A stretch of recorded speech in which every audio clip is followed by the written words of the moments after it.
Hi everyone, it's Danielle Scruton here with Susan Dugan, and we're going to start the fourth and final session of our webinar series, Parents, Children, and Miracles. So welcome everyone. I know everyone's going to join slowly, and just to catch everyone up, tonight we're going to share. Last week was more about presenting the material of Ken's book, Parents and Children, our most difficult classroom, and we spoke about the challenges and the ripe forgiveness opportunities that we have as adult children with our parents. And we had some sharing last week, but today is especially dedicated to sharing. So welcome everyone. I see people are slowly joining. And Susan Dugan is here with me. Welcome, Susan. Hi, Danielle. It's good to be here. Hi, everybody. So I was speaking with Susan briefly before we started broadcasting here, and I think it's a really good place for us to start. It's from my own experience. I was saying the past week has been incredibly exhausting for me. I've started a new job, which in and of itself can be a little bit disruptive. So a lot of new things going on. But I was explaining as well that there's a person close to me who suffers with anxiety and depression and tends to go through different spells. And this week has been especially difficult for this person, and I have felt this person's neediness, and my call to support this person has been very draining. And we were talking about how the neediness in the parent-child relationship shifts, whereas, as children, we are the needy ones. And as our parents age, they become the needy ones. And I was sharing that at moments, I feel resentment for this person for choosing, for choosing this week to have a low point and to need me so much in this way. And Susan, would you like to share some of your thoughts that you shared with me before? Sure. Well, and I was hoping that we would talk a little bit about neediness in this final class, because need is really at the center of our relationship with our parents and children. Our first sense of neediness in a body is that we need our parents to meet all of these physical and emotional needs that we have. And of course, we come here because we believe that we talked a little bit last week about the authority problem and how, we believe that we created a different reality from God. And, as a result, we challenged God for our authority and created this different self, and now are always acting out some version of this authority problem in our relationships. And central to that is this sense of neediness. And we project it onto our parents. We come here born into a body as a helpless baby, and that's a setup for being born to parents who can't possibly meet all of these needs. Ken referred to us in this workshop of Parents and Children, Our Most Difficult Classroom, as sort of perennial need machines. And we have all this neediness. Our parents can't meet all our needs. And so we're immediately in a situation where we're blaming our parents, on some level, because they're not meeting our needs. That's why we cry all the time, Right. And we learn to manipulate them so that we'll get picked up and we'll get taken care of. The parental impulse is to take care of your children, but we all know if we've been parents that we can't meet all their needs all the time, and that it's absolutely exhausting to try to do so, and that realization in itself as a parent is a very disturbing one, because we see that we, suddenly we had these visions perhaps of being the perfect parent. And of course we quickly realize that goes out the window in the first couple days, if not weeks, or weeks, if not days. So so you know, that neediness is always a sign that we've identified with the ego thought system, that we're, you know, it's always this us or them. And so anyway, the template for that, you know, that we're first familiar with is within the parental relationship. And we have this situation where our parents can't meet all of our needs, and we often grow up blaming our parents for the reason that we're so needy as adults. And, you know, we go off into the world trying to also fill those needs from outside ourselves, and, you know, substituting. We were talking about that before. The first substitute for God that we grasp is our parents. And when that fails us, as it inevitably will, because all relationships, you know, here in the ego thought system are fundamentally dysfunctional. They can't, you know, functional people who believe that the only functional part of our mind is the right mind, and that part of our mind knows that we never separated from God. So the functional mind doesn't come here. And so we're always acting this out, and we're always, again, trying to constantly substitute, and we carry that neediness into all of our relationships subsequently when we leave our parents. And we're always trying to, again, you know, manipulate people into somehow filling this sense of neediness that we have, and we act it out. We go on to act it out, you know, in our romantic relationships, in our with our teachers, you know, and in any relationship, especially relationships that are sort of inherently unequal to some extent, but all relationships from our perspective are unequal because we're the center of our universe, and no one really is as cool as we are, right? or as messed up as we are. It doesn't matter which side, you know. It's all about us. And so that when we're feeling that neediness from others, you know, that's a symptom of the belief in separation and of the authority problem. But when we're experiencing it as someone attacking us, you know, with their needs, which also as parents we experience, and we experience it with our kids as feeling all that need from our children. You know, I mean, that's something that, again, you know, feels exhausting at times. And we feel it from our our spouses and our romantic relationships, and, you know, all of those are bosses who are all constantly needing from us, you know.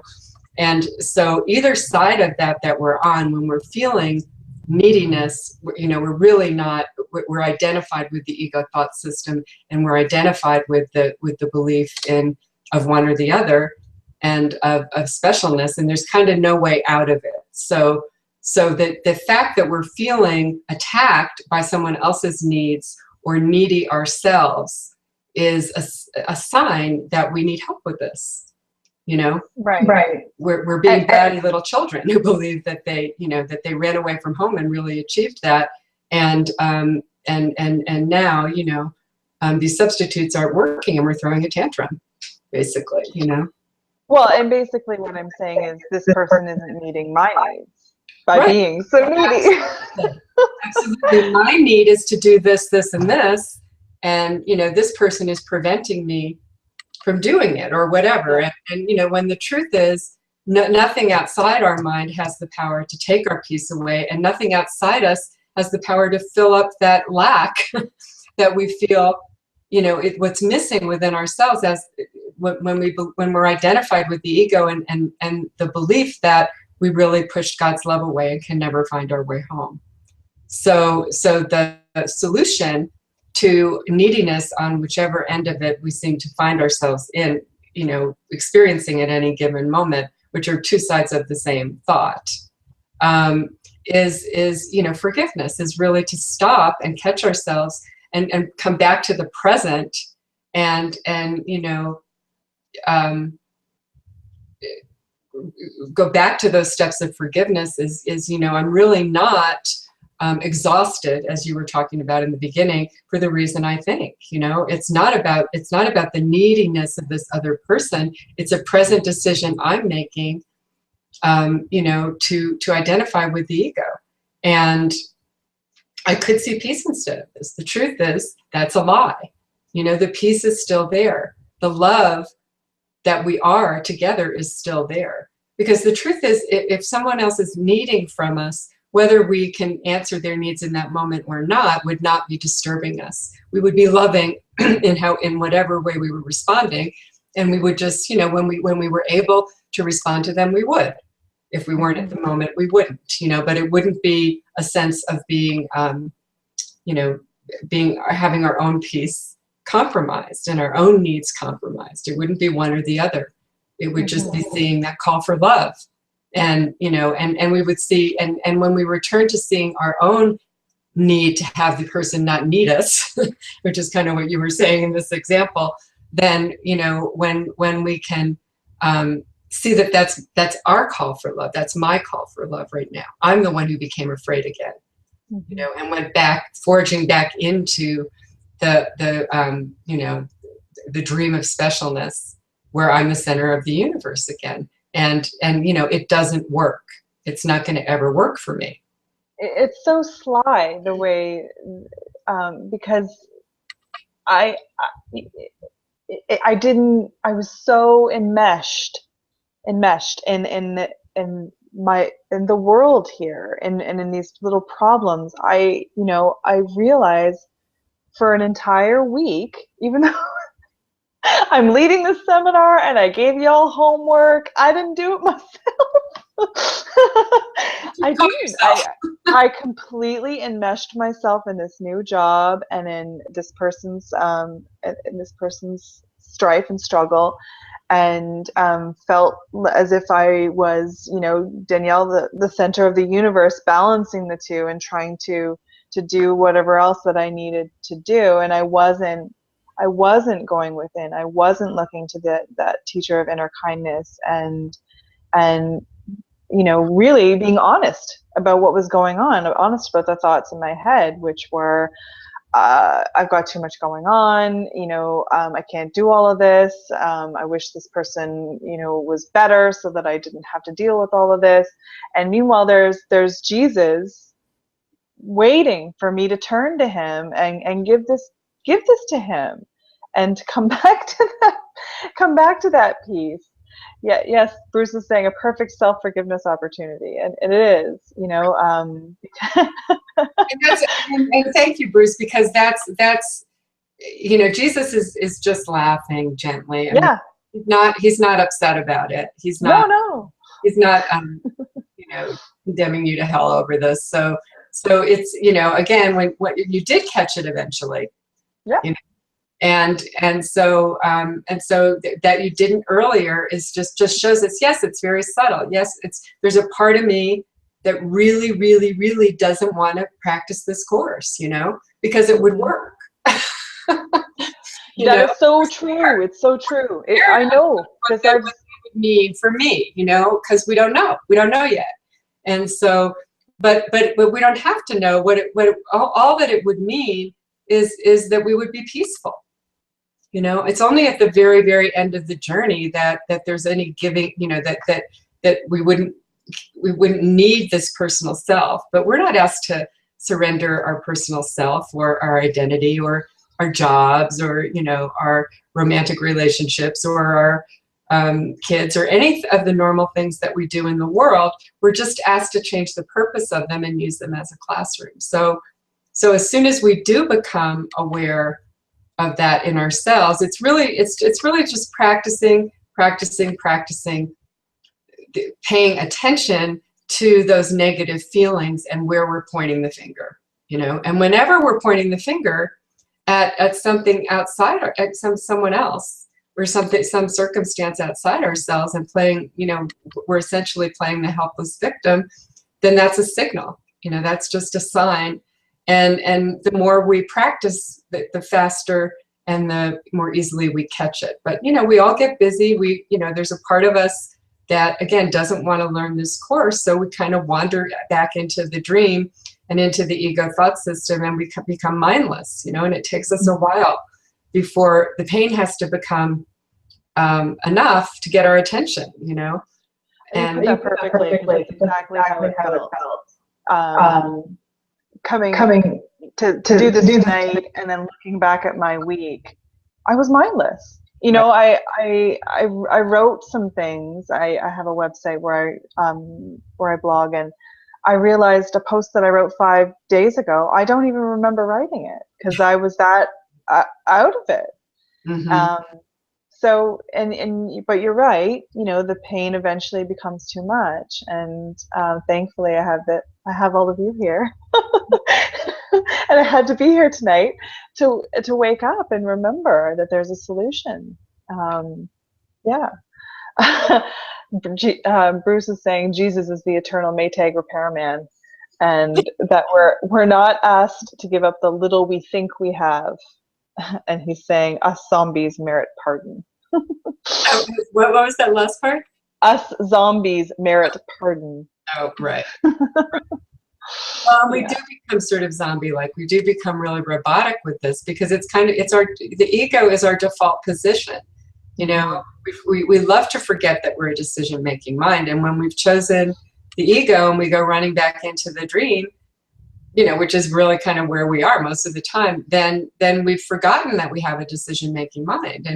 And so, you know, the ego speaks first, the Course says. And, you know, but it's always wrong.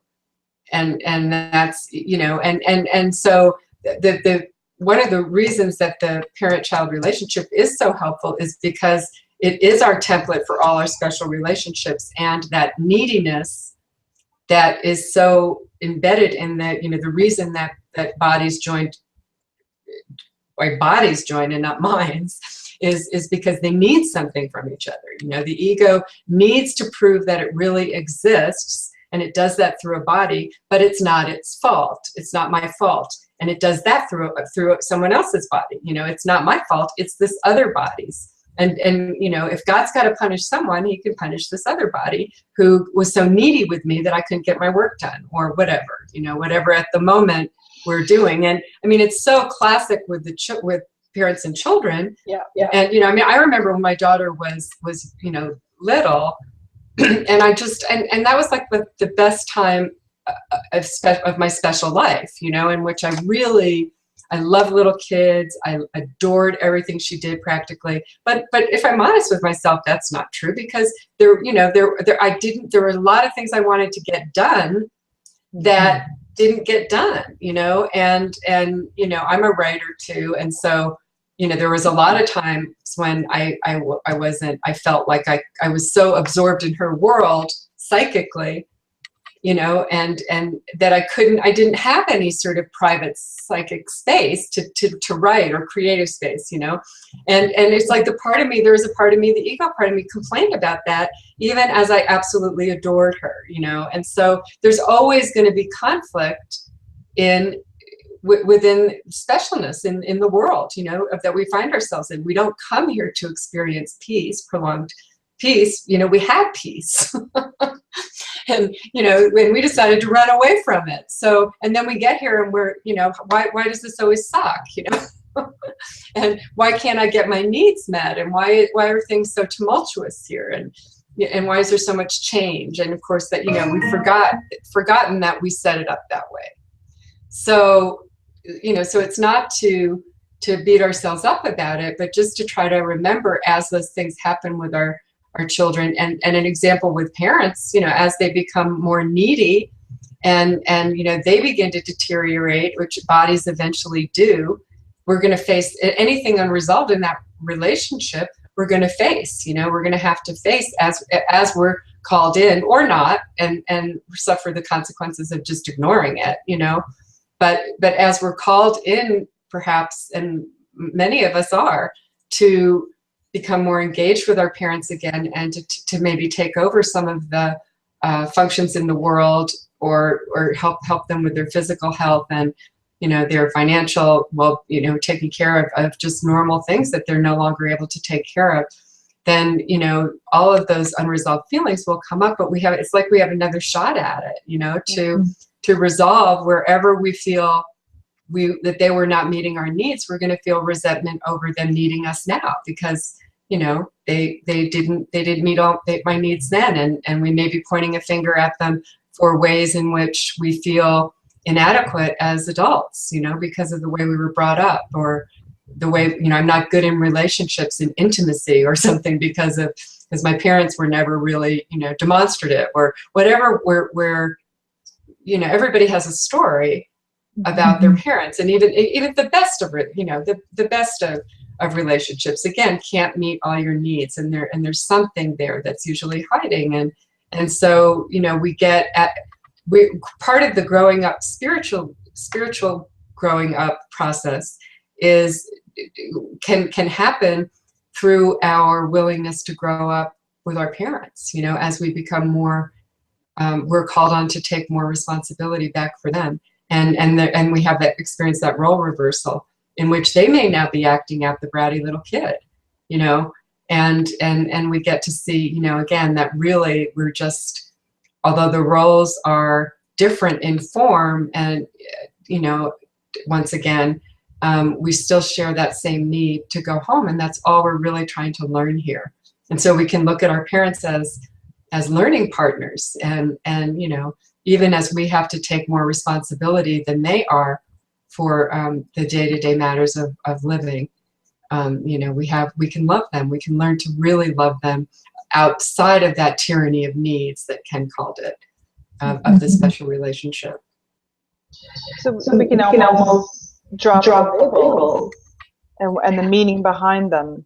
Yes, yeah, because as long as we need something still as adults, as long as we still need something from our parents, whether it's money or approval or, some kind of, an apology, whatever it might be, then we're not really grown up. We have work to do, Right. I'm just going to take this opportunity to invite anyone who would like to join us here in the room. If you've got something to share, or you're more than welcome to share it on the chat, and I can read it and share it with our audience. We'd love to hear from you.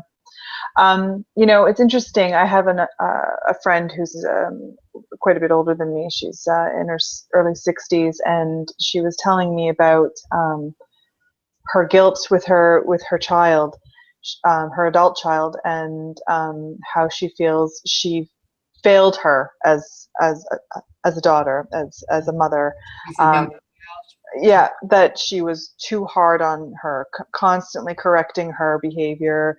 Nothing was good enough, and she felt like she was instilling perfection. She felt like she was instilling some kind of survival skills for the world. She was a single mom, and she was, thinking that her daughter may meet the same fate someday, and that she wanted to arm her for the world. And now, as a calmer, wiser woman, reflecting on this, she has all this guilt.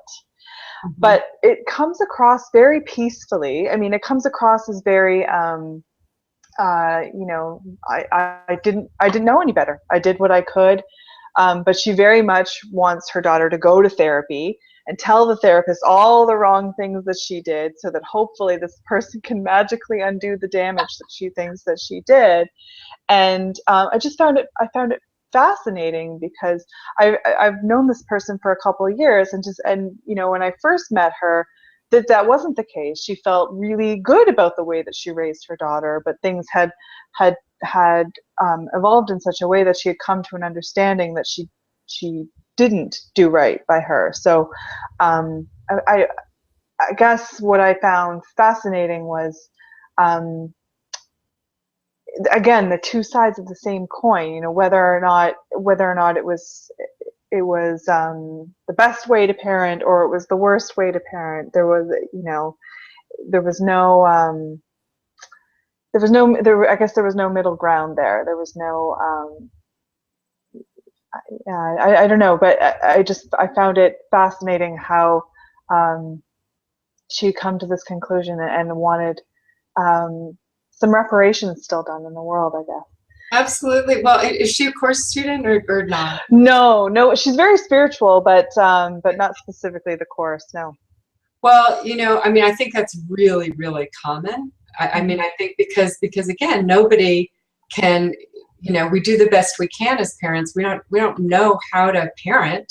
It's not like we come in knowing how to parent. It's a new job for which we've had no training, and all of a sudden, I mean, it's on the job training, right? We don't know. There's not one way to parent that's correct and one way that's not, and so we really are learning, as we go along. And I think it's very, very common. There is an awareness. Again, no parent can meet all their kids' needs, and we do. We're hard on our kids at times. Maybe perhaps as you were saying with her, believing that we're actually, preparing them for, it may be the way we were parented, or it may just be a belief that we have about, having them be tough enough for a world that is not very kind. And, so that, I mean, I think that all parents do a little bit of that. And if not a lot, and, or they go on one side of it or the other. They tend to, we talked about the authority problem again, a little bit at the beginning of this, and sometimes we're very authoritarian with our kids, and sort of critical, and taking the tough love approach, whereas other parents who are afraid of their own authority might err on the side of not correcting their kids and letting them do anything they wanted, and not giving them enough boundaries, and kids on either side of that may or may not suffer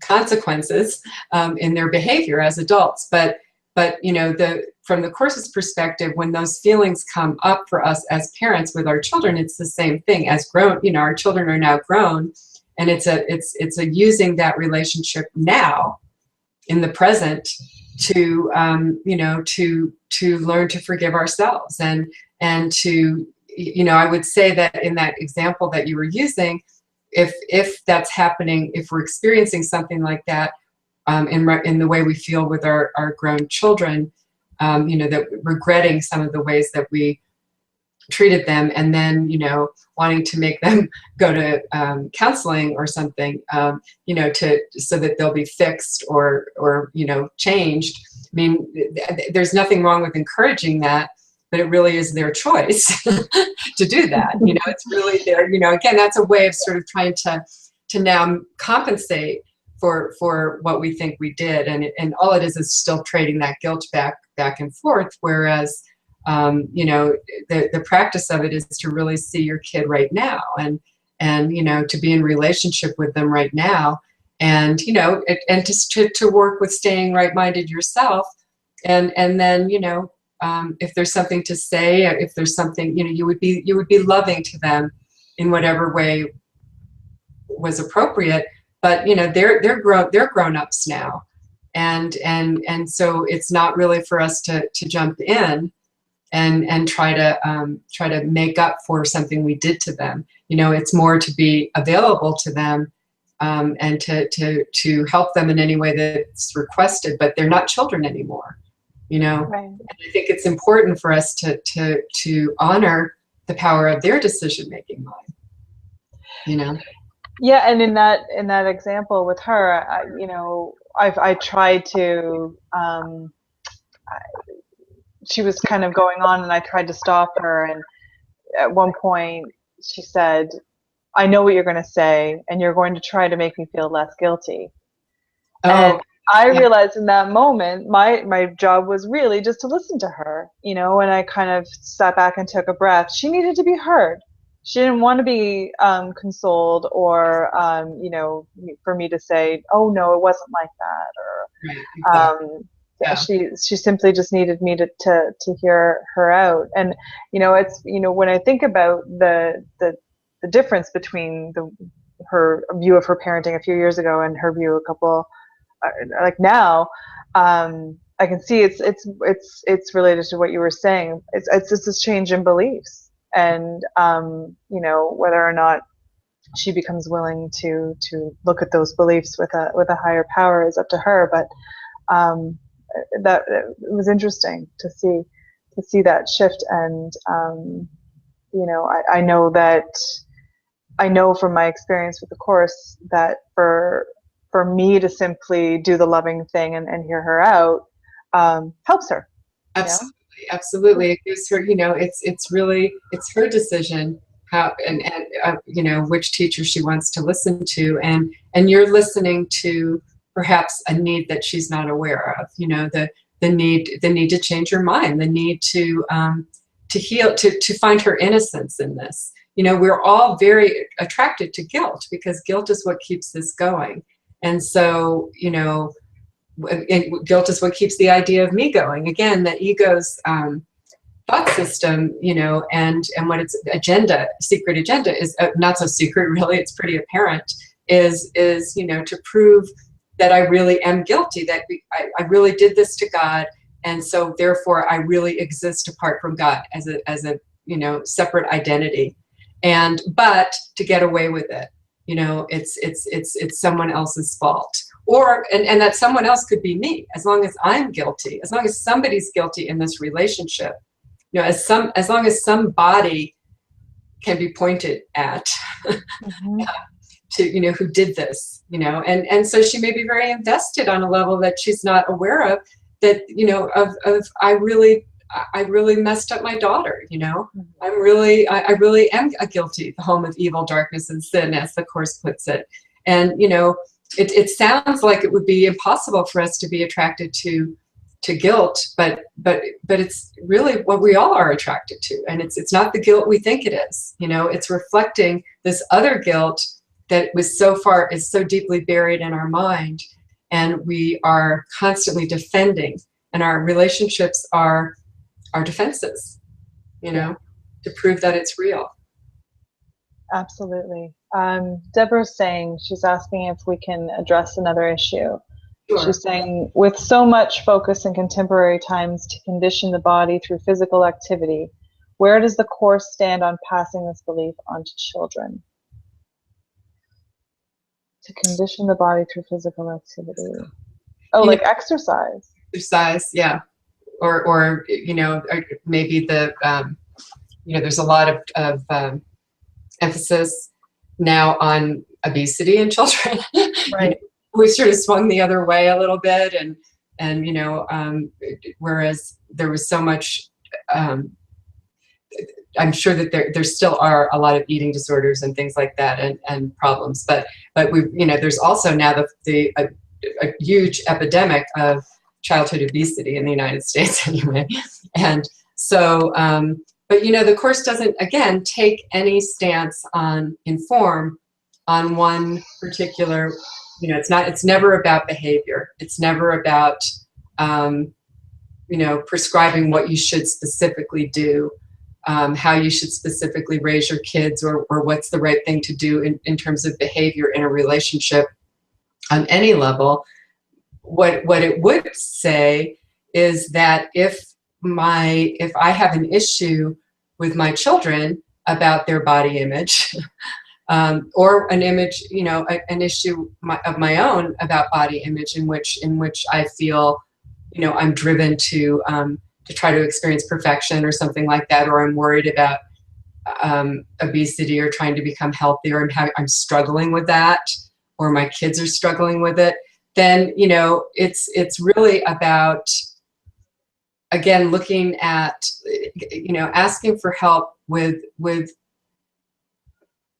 my mind, with which teacher with remembering that this is a classroom that I'll be using to learn, giving it a different purpose, and saying, what I really want to learn here is what's the deeper need that this is serving, and what is, if my child is struggling with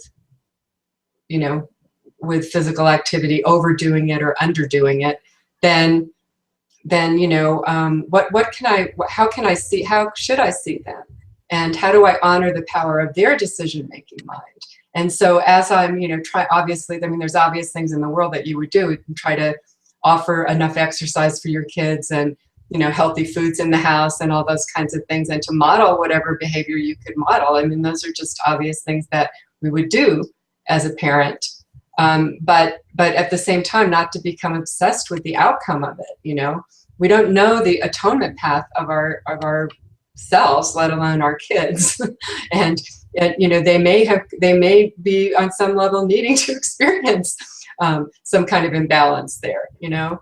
And so I don't know the details of what you're asking, Deborah, whether it's a problem that you're experiencing with your kids or not. But you know, the course's answer would be to work with your own mind as you go through this, and you know, really looking at, again, the steps of forgiveness as you become upset or triggered or whatever. You know, if your children are not doing what you think they should be doing, even though you're, you know, trying to provide the best possible means for them. Does that make any sense? Yeah. Absolutely. And I was just going to recommend Ken's little book on overeating. It's a conversation that he has with two women, two students, and it's fascinating.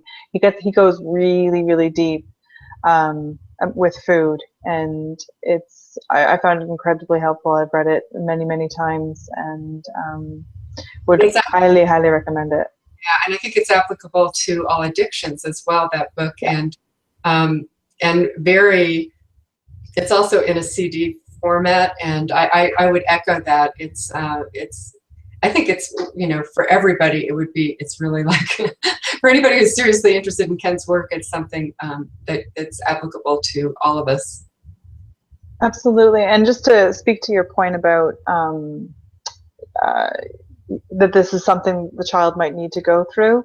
As someone who has, I mean, anyone who's suffered through anything maybe can say this, but I personally have suffered with bulimia for 15 years of my life, from the age of about 15 to 31. And I know that it was absolutely something that was helpful to me, and it was something that I was healing.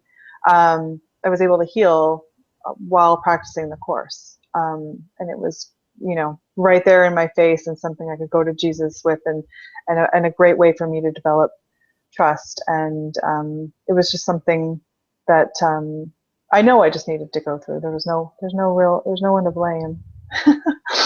And I think that can't really be emphasized enough. And you know, as parents, we want to be able to control and protect our kids. And again, the course isn't saying don't do the normal things that parents would do. Again, you know, trying to provide your kids with the best possible, healthiest, you know, food and lots of physical activity. That's good advice for anybody. But you know, you don't know what you know, children have come in with their own atonement paths, and how they're going to find, you know, what their agenda is for this lifetime. And you know, keeping in mind that we're all, again, those brothers and sisters, even though it seems like we're parents in this role right now with this other, you know, person here, it's that inequality is temporary, and in truth, it's masking our equality as brothers and sisters who are trying to find their way home to the awareness that we're just one Son of God. Yeah. Absolutely. Bruce just said a couple things here that I'll mention. He was saying listening without condemnation is so healing. I think he was referring to my friend, my older friend. And then he added that we have a big time oxygen addiction here. Well, Ken always emphasized that, you know, that just breathing, we were killing, you know, we were cannibalizing. Yeah. You know, yeah. Because that's something that he talks about in the overeating as well. About taking, again, we all feel this tremendous void within, and you know, that's that neediness that we were talking about, and we're trying to substitute for eternal love, you know, eternal, all-inclusive, unconditional love that we think we destroyed. And so, you know, everybody is secretly walking around with this horrific thought and sense of loss and emptiness. And you know, we're off. I mean, it doesn't matter what substitute we're using, we're frantically trying to fill that hole. And you know, we do it with our relationships, we do it with food, we do it with money, we do it with oxygen, we do it, you know, it never really stops. We can't get enough. There's not enough of anything out there to ever make us feel that we are even touching the void, you know. I think that's really important to address too. No matter what someone may appear to be experiencing, some people can be very raw with their emotions and raw with what's going on, and it's written all over their faces in their lives.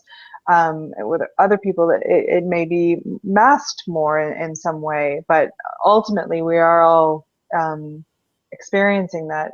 Just today I went to go visit a friend who had recently had a baby, and she lives in this beautiful house and has a very idyllic life. And but there was still troubles adjusting with the baby, and juggling two. She's got two now, and just so even though the exterior of her life is very, as I said, idyllic, there's still, we can't fill the void with these things. So eventually we're all gonna come around to looking within and looking for the better way. So right. Again, the way we get rid of the pain is to project it, and we think it's somebody else, it's something else that's causing this. And some of us are better, at projecting, or some of us have just reached the point where the projection is just not working anymore. And that's really kind of the prerequisite to the spiritual journey, this isn't working. I don't feel loved and loving, and nothing really makes it, all these things I thought would solve it aren't solving it. And there has to be sort of an awareness of that for every heart at some point. That's what initiates our return. Yeah, Deborah's saying that's why I love the Course so much, as a reminder that in oneness all our needs are met. What a gift. Yeah. And Bruce is saying anything less than perfect oneness requires attacking everything else. Yes. So true. Pretty much everything. It's one or the other. If we're we can't be a little bit insane or a little bit sane. It's, if we've chosen the ego, we're completely insane. And we forget it. We're just like your example in the beginning. We can go for a whole week or months, just forgetting that we chose this, that we're in charge. Absolutely. And as I was talking to you, I realized that with this person, I've been on the other side of that neediness. I've been the needy one with this person, and that was something I was completely mindless to this week. As I was cursing how much of my time and energy was required, I was forgetting that I've been on the other side of that. And that recognition, Danielle, that's the recognition that you're the same, that we are the same. That's exactly what I mean. Yeah. It really is. It really is no, there are no separate interests. Even though at this point I could list, tens and tens of different things that this person needs that that I don't right now, but it doesn't. But that's the form. The content is the same. We've both forgotten and become afraid of love again, just at different points. And I'm going to mess up the line from the Course, but basically the miracle is offered by the saner of the two, right? Mm-hmm. That, Right. Yep. Yeah. And we really, that's where compassion comes from in our relationships, when we begin to see that, that person is feels like they've lost their innocence and can never find their way home, just like I do. It's not, we tend to always, again, everything is about us. We tend to not think that others have as much trouble as we do, Yeah. We're just so preoccupied with our own dream. And we forget that everybody's, the center of their own dream. And it's usually a pretty bad nightmare, Mm-hmm. At times anyway. And it's everybody's scared of their own dream. And And so the next step for me at this point is just to be willing to recognize that I may not be upset. I'm not upset for the reason that I think. Do you like how I tried to keep a little bit for myself? I might not be. I don't want to commit fully to this this whole business. Oh gosh. But that's okay. I mean, that's the beginning, right? That's the second, I could see peace, right? Maybe I don't, but I could. And that's really just, that's enough, because that opens the door to the right mind. Now Jesus can, you can hear Jesus to say, come a little closer. I have to say, even just recognizing this, that this isn't my problem. This isn't Danielle's problem. It's like a huge weight is lifted. Right. Like I don't have to needle this to death here in this world. I can take a deep breath, and I can be willing to see this differently. And because I've done this enough times, I'm not an expert by any stretch, but because I've done this enough times, I know generally the feelings that are going to unfold after this. It's a sense of calmness, and that it's taken care of, that I don't have to worry, and that my job, my next steps, it will be made clear to me. Right. And they will be some reflection of kindness and and compassion, because they couldn't be otherwise, because you return to compassion for yourself, Yeah. You let go, you let your own neediness drop. And so you see there's no need, Mm-hmm. Exactly. Yeah. Or you see the only need that you share, in this. Right. Yeah. Which is, I mean, it's, I've called out for love, because I've asked Jesus for help in seeing this differently, and I know that in some form, in some way, I will be extending that love to this person. Yeah. Deborah was saying, no need to analyze and expend so much energy, but the ego loves to analyze.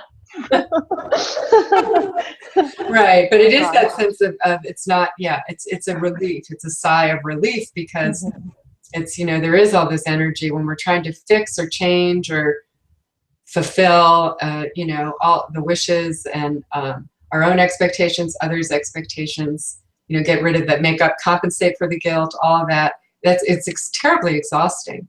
It demands so much energy, and just being present with Jesus, and just taking that little step, just opening the door that maybe I'm wrong about this, and I'd like to see it differently. That's all we have to do. The rest is, that's our only contribution. That's right. So, yeah. If there's anything that anyone else would like to add in the chat or share, more than welcome to, and to join us here in the room. We have about 10 minutes left. Is there anything that we haven't touched on, Susan, that you would like us to touch on tonight? Well, I guess maybe just emphasizing again that this is, this is a very present practice. So, and when we're talking about the parent-child relationship, when so much of that relationship, our reactions to it, are so caught up in the past and the future, when we think of as adult children, we're so often pointing to the past in our relationship with our parents and comparing it favorably or unfavorably with the present, and and then fearful perhaps of the future, of what's going to happen with our parents as they become older, and what neediness they'll have of me, what those demands might be, or whether they're, even if we're still feeling some financial, believing that they should compensate for what they did. Some people really want financial, or hoping to get something financially from their parents. All of that stuff that comes up, it's really right now working with my reactions about that, and practicing forgiveness now as I become aware of my neediness, or my resentment, or my fears for my parents, or my worries about my own involvement with them. And the same thing with our kids. It's such a your example with your friend who was kind of going over, kind of just kept rehashing the past about how she had failed her daughter in the past and perhaps damaged her, and you know, was sort of, it sounded like, really becoming a little, you know, wanting her to fix it. You know, maybe a little bit of an obsession there of trying to make it better. And so it's as those feelings arise, and you know, someone like you who's raising your kids right now, and perhaps, you know, worrying about the future, their futures, and you know, how you can meet all those needs in the future for your kids, and will they be tough enough to go out into the world, or, you know, and survive on their own. And, you know, so whenever we're in the past or the future, that's a good indication that, you know, we've chosen the ego too. And this is, and we're feeling some kind of reaction about it, some kind of upset, some kind of worry, some kind of neediness. So this is really always a real present decision right now, at any moment. You know, I can choose again. I can stop myself and catch myself and see that right now I became afraid of love again. That's all that this is about. And, you know, I have a teacher in my mind that is all loving and knows that, you know, that we all make it home, and that this is all, that we're all safe, and that all children are loved, and all children grow up to be like him, you know, to remember that we're the one Son of God. And so, you know, to be in that contact with Jesus throughout our day in a present way, in some present way, through this practice of forgiveness, that's really what helps us grow up. And that's really what the need of every heart, you know, everyone that comes here has the superficial wanting to prove that the separation is real, but the deeper need to prove that, you know, that I was wrong about myself. And God still loves us, you know? Yeah. We have a question from Deidre. She's asking, what are your thoughts on being under no law but God's, as in as it talks about in the lesson about not being bound by the laws of nutrition, health, and money? That's not my understanding. You know, I think that's sort of a level, what Ken would call level confusion. You know, the Course, again, is never really talking about anything in terms of behavior, and you know, it's talking about at the level of the mind. So we are asked to ask for help, that, you know, from our right mind, as we go through, as long as we believe we're here, as long as I believe I'm a body, which, if I'm experiencing my body as real, I do believe I'm a body.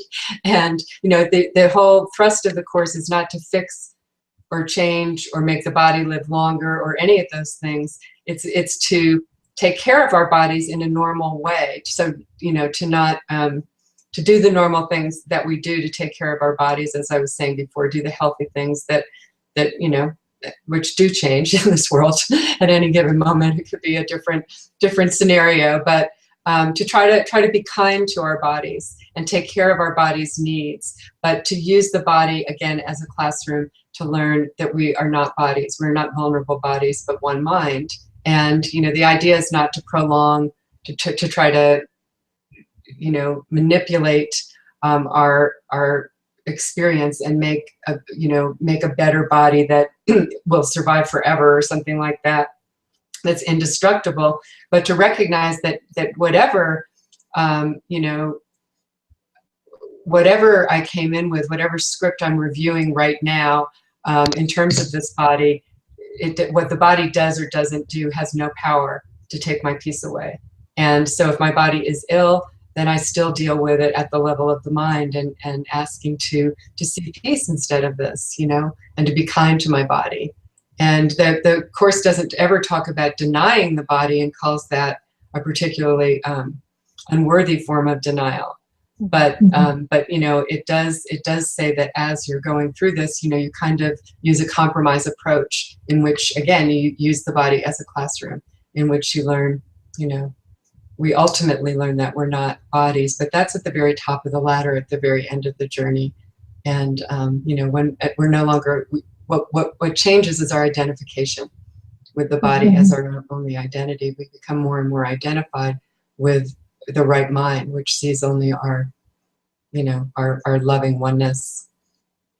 Yeah, and I think you can look at this to the extent that it is making you suffer. How are you feeling as you're going through this? If you're not feeling particularly healthy and wanted to make some changes to your diet, what the feelings behind the image are what you can bring to the Holy Spirit. If you're having money issues, obviously on the level of form there are things that you can do, but you want to look at how you're feeling with the feelings that are being brought up. That's what you're going to take to the Holy Spirit, and again, with no expectation that it's going to unfold a certain way in form. It doesn't mean yes. So you would, whatever, if you become right-minded, you would be kind in whatever you were doing and in your approach to the body, and it would, you would just know what felt kind to do for the body, but without any expectation of what that looks like. Because again, we don't know our own best interests. We don't know our own atonement path. And, maybe the best lesson I can learn is that, my body can continue to, in appearance, and, and seem to suffer and seem to be sick. And yet, I can still feel peace. The pain is not front and center, and, my experience is still of love. And that can be, ultimately the body goes. I mean, the body is not, is not the important thing. And we're told never to look to healing as evidence of to the body's healing as evidence of healing of the mind, because we can't judge that. We don't know what that means. Right. Yeah. Bob just has a question, but it's a big question for 4 minutes left, Bob. But you know what? We'll bring it out anyways. He's asking about awakening. He says, does that happen on Earth or after we have passed? There's no one awake on Earth, but it has nothing to do with life or death. So awakening, again, is awakening to an undifferentiated union in the mind. It has nothing. I, Susan, don't awaken as Susan, as a body. There's no awakening here as bodies. We awaken and realize that we're not bodies, and that we're still that that abstract union in the mind. And so, although we may appear to be here in the real world, we know we're not here. Yeah. I don't know if that's that's actually made that very clear. Okay. Well, that would be the Ken's answer, and that would be from my understanding, of course, his answer. And it's my understanding as well. So. These are things that people may have different takes on it, but Susan and I do tend to be students of Ken's, and I mean, not that he's the be all and end all, but for us, the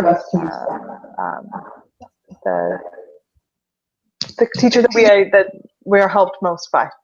Right. I guess that's the way I put it. Okay, I think we can wrap up. Deidre just says, thank you. I appreciate hearing perspectives on this lesson, the lesson about being under no law but God's. There seems to be many interpretations of it, and there absolutely are. This got touched on a few times at the Miracle Share Conference, so thank you for your question.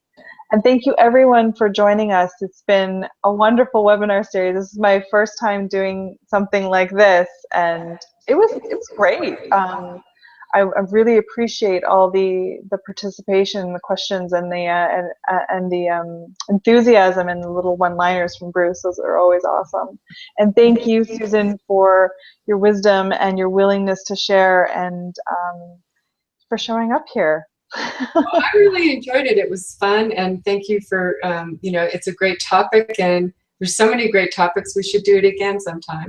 Yeah, I enjoy that. I think it's a good format, and let us know if you like this kind of format and have any suggestions, don't you think? And we'll definitely consider doing some more topics in the future. Yes, we would love feedback. You can hit us up, both of us, up on Facebook or on Miracle Share, and I think we'll probably send out a little survey just to see what you guys thought of the format and everything. So, Any feedback is you're welcome. Yeah. So thank you, everyone. We're going to sign off and enjoy the rest of your evening. Bye. Bye.